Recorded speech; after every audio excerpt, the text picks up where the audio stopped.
हिंदू संगठन से जुड़े कुछ लोगों का आरोप है कि एक घर के अंदर जबरन धर्म परिवर्तन करवाया जा रहा था। हिंदू परिवारों को ईसाई धर्म अपनाने के लिए मजबूर किया गया है।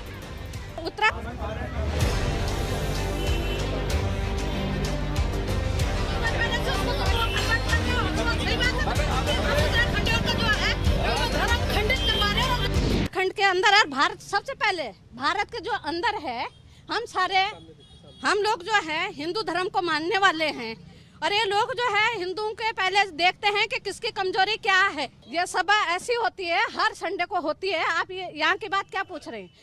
जहाँ जिस जगह पे होती है ना, ये ऐसे घरों में जाते हैं लोगों के और छोटे छोटे वर्ग के लोगों को लेके आते हैं। इस घर के अंदर एक प्रार्थना सभा रखी गई थी। आरोप है कि हिंदू धर्म की कुछ महिलाएं, युवा और बच्चे उसमें शामिल थे और उनका धर्म परिवर्तन कराया जा रहा था।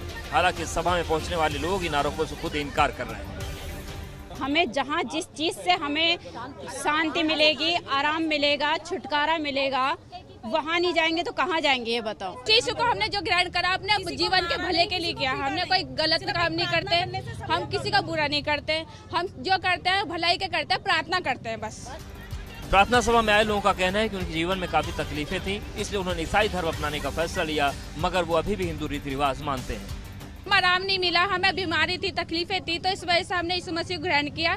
हमने कोई धर्म परिवर्तन नहीं किया, हमने कोई जीवन परिवर्तन, हमने बस एक मन को बदला अपने।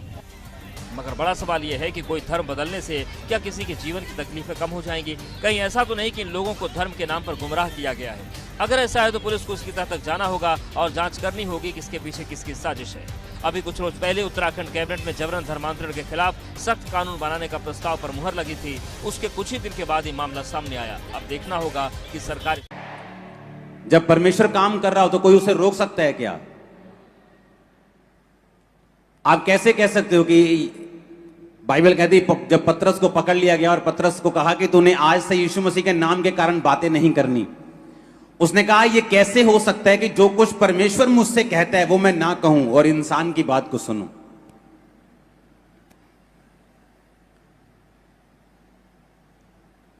जितने भक्ति के साथ जीवन बिताना चाहेंगे वो सब क्या किए जाएंगे? ऊंची आवाज में बोलो।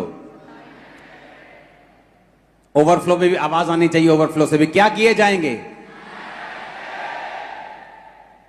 जितने भक्ति के साथ बाइबल कहती जीवन बिताना चाहेंगे वो सब सताए जाएंगे।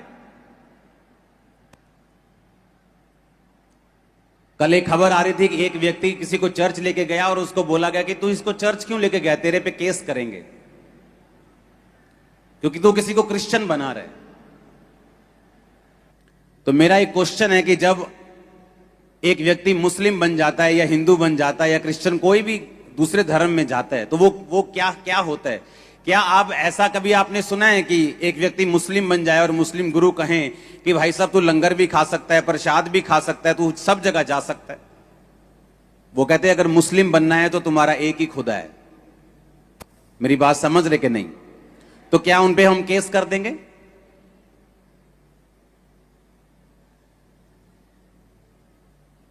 जब हम एक परमेश्वर को मानते हैं तो हमें उसी को मानना है। हमारा एक ही परमेश्वर है, एक ही पिता है, दैट्स इट। और अगर कोई किसी को बता रहा है तो क्या उस पे केस कर दोगे तुम? पंजाब में 90% पास्टर्स के पास अपनी जगह के लिए पैसे नहीं है और वो लोग कह रहे हैं कि धर्म परिवर्तन जो है वो पैसे देके किया जा रहा है। अगर पैसे होते पास्टर्स के पास तो पहले वो जगह ना खरीदते जो हर 2 साल बाद उन्हें जगह चेंज करनी पड़ रही। हां, अगर किसी को मसीहियत, क्रिश्चियनिटी अच्छी लग रही है तो आप भी अपनी अच्छाइयां बताएं, किसी की बुराइयां मत ढूंढें क्योंकि आपको मिलेंगी नहीं।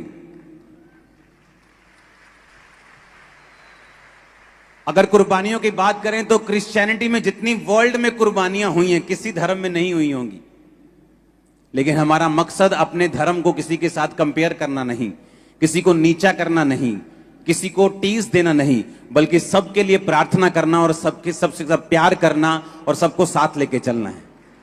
आमीन।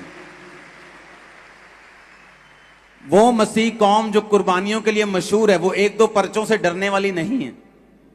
और वैसे भी पंजाब में आने वाले समय में एक कमेटी बनने जा रही है, उस कमेटी का नाम एक्शन कमेटी होगा और वो कमेटी पूरे पंजाब में जितने भी लोग मसीह के कारण सताए जाते हैं, सुनो, क्योंकि वो एक्शन कमेटी जो होगी उसका गठन 1 हफ्ते के अंदर अंदर हो चुका है, अभी वो अनाउंस हो जाएगी। उसका काम होगा कि जो लोग जिन पर जानबूझ के सताव दिया जा रहा है कि तू फलाने को चर्च में ले गया, तुझ पे केस करेंगे। तो मेरी प्रशासन से विनती है, सरकार से भी विनती है कि सोच समझ के किसी एक विश्वासी पर भी केस करना, क्योंकि ये सभी लोग आपको अभी पकड़ने वाले हैं। क्योंकि मुझे मालूम है, मैं जिम्मेवारी लेता हूं, मुझे मालूम है कि किसी का धर्म परिवर्तन बाय फोर्सफुली नहीं हो रहा। मुझे पता है, आपको पता है। ये मीडिया का युग है, ये सोशल मीडिया का युग है, कोई चीज छुपी नहीं रह सकती, एक चीज भी छुपी नहीं रहती। तो इतना बड़ा, अगर इतने लोग 50-60 लाख लोग अगर परमेश्वर में आ गए, आपको लगता है कि सबका धर्म परिवर्तन और सबका पैसे देके धर्म परिवर्तन हुआ है? अब एक्शन कमेटी जो बनेगी वो सरकार के साथ और दूसरे धर्म के लोगों के साथ तालमेल बना के उनको समझाएगी कि ऐसा कोई भी स्टेप लेने से आप गुरेज करें, आप बचें, नहीं तो वो स्टेप आपका कामयाब होने नहीं दिया जाएगा 1 हफ्ते के अंदर अंदर। आप लोगों ने प्रार्थना करनी है इस चीज के लिए, क्योंकि मुझे ये मालूम है मैं कैसे आया हूं। मैं उन लोगों पे गुस्सा नहीं करता हूं जो गालियां निकालते हैं आज क्रिश्चियनिटी को। पता है क्यों? मैं भी उन लोगों की जगह के ऊपर था, मैं भी यही कहता था। मैं तो हर बार ये कहता हूं कि अगर ये हीलिंग, ये मिरेकल्स आपने मुझे तब दिखाए होते जब मैं एक कंप्यूटर इंजीनियर था और मसीह में नहीं था, मैं भी यही कहता कि सब ये खरीदे हुए लोग हैं, ये सब ये इनकी चाल है, ये सब धर्म परिवर्तन करवाने के लिए कर रहे हैं। मैं भी यही कहता।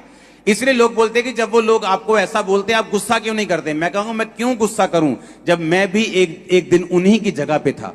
मैं उनकी जगह पे था और तो किसी क्रिश्चियन ने मेरे को।